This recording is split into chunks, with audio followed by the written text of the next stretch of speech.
But we wanted to also allow you, Monica, to come in and testify. So when you're ready, please tell your story and explain why you're here. Thank you. Make sure you push the red button. Thank you, Chairman Hall and members of the committee. I appreciate the opportunity to address you this evening. I am Monica Palmer. I am the chair of the Wayne County Board of Canvassers. As you may be aware, after the primary, we had 76% of the precincts, the absentee precincts in the city of Detroit were unrecountable because they were out of balance without explanation. We had bipartisan support and a request for an investigation by the State Bureau of Elections, and we requested the Secretary of State to assist with administering the general election in November in the city of Detroit for the absentees. After the primary, when we had the 76% of out-of-balance precincts, I had people question me, Monica, is it fraud or is it human error? And at that point, I didn't know because I'd never witnessed the process before. So election night, 9 p.m., November 3rd, I went down to TCF Center. I was credentialed as a GOP challenger, and I went in to observe the process, hoping to see some improvements being made. I did not challenge anything while I was there. I was strictly there to observe. I did note one thing, the ballot containers, the metal boxes that hold the ballots once everything's sealed up at the end of the evening. The Board of Canvassers, the County Board of Canvassers are responsible on an incremental basis to touch and feel and make sure that those ballot containers are secure. And they're labeled with a sticker that says this container is certified and it's got the signatures of the board members on it. As I was walking through TCF Center, I located 5 ballot containers that had red "Do Not Use" labels on them. They were damaged. They were new containers that were ordered. They had manufacturing defects. The weld on the back seal, the seal on the welding on the back side was not completed properly, and you could slide paper in and out of the back of the boxes. Those containers that were used with the red labels will not be recountable. The chain of custody has been broken for those boxes. I was at TCF Center for 26 hours straight. I got there 9 o'clock election night. I left around 11 p.m. Wednesday evening after counting had been completed. They were working on closing up the poll books. There's a lot of other testimony from challengers that can describe the activities that happened in there. I won't waste your time with that. I want to move on to the canvass.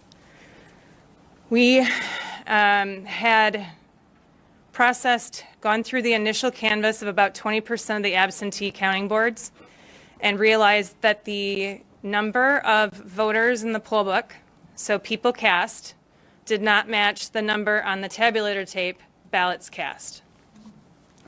It is the job of the canvass, the county canvass, to correct any mathematical errors, to make those two numbers balance or reconcile the difference.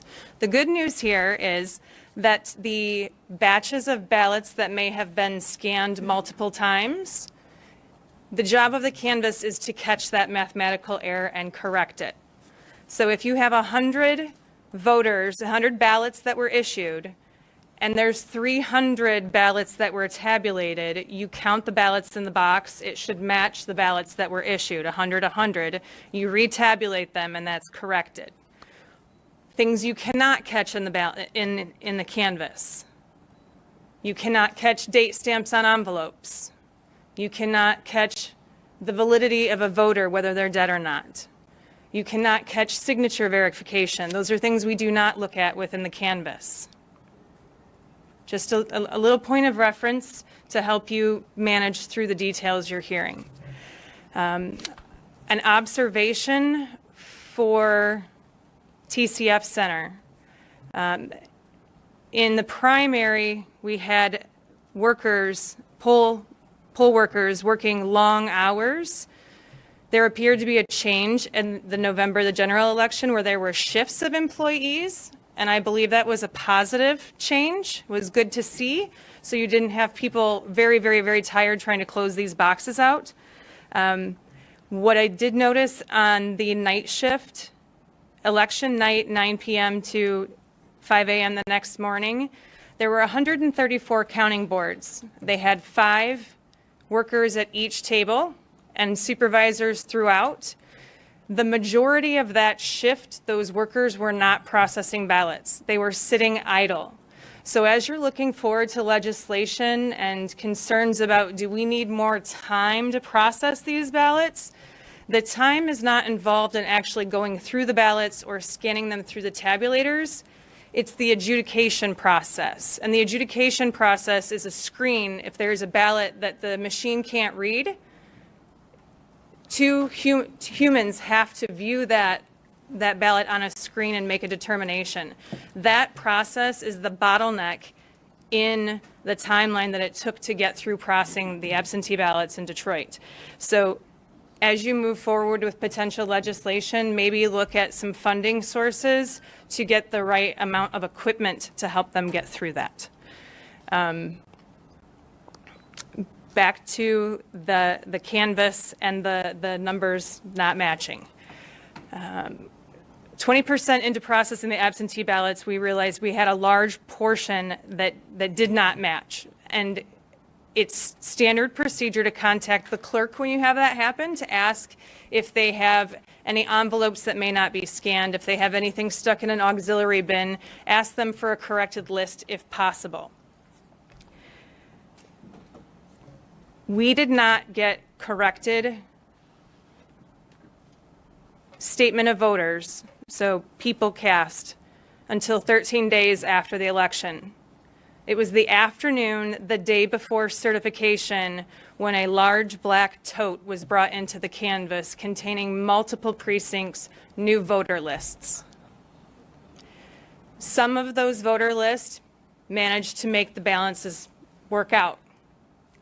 At the end of the day, less than 24 hours later, the canvas was given a verbal report for the plus and minus. We were not provided with an executive summary written, even though I requested one. And that oral report, my quick math showed that 71% of the counting boards, and we've got to be careful because in the primary we were talking precincts, now we're talking counting boards, which are, it's a different math formula. But 71% of those counting boards were unexplained without, were unbalanced without explanation.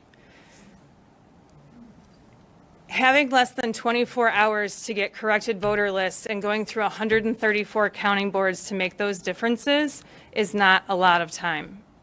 And that is why I originally voted no on the certification, because I believe the state needed 10 more days to continue to dig through that to find those explanations.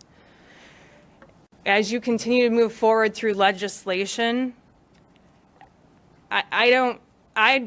with the information I was giving, I can't tell if there was an issue with missing scanning envelopes, if there's an issue with the voter file, with the poll books, with the supplemental lists, with the unlisted list. I don't have that information to be able to know to tell you how to fix that. But getting corrected information 13 days after the election is not the way to go about it. And one more item to note, in the State Board of Canvassers meeting, Daniel Baxter said that they did not issue any revised poll lists. I don't know if he was misinformed or misspoke, but there were clearly an entire tote of revised lists delivered the day before the certification. And I'm happy to answer any questions, and due to time, if you have additional questions, please reach out to me afterwards. All right, thank you, Monica. And I heard stories about how you were threatened and bullied and attacked by a lot of these radical left-wing people, and so you have my sympathies for that. And you have my sympathies for that. I know you've been through a lot, and it's courageous for you to be here and testifying today. So thank you.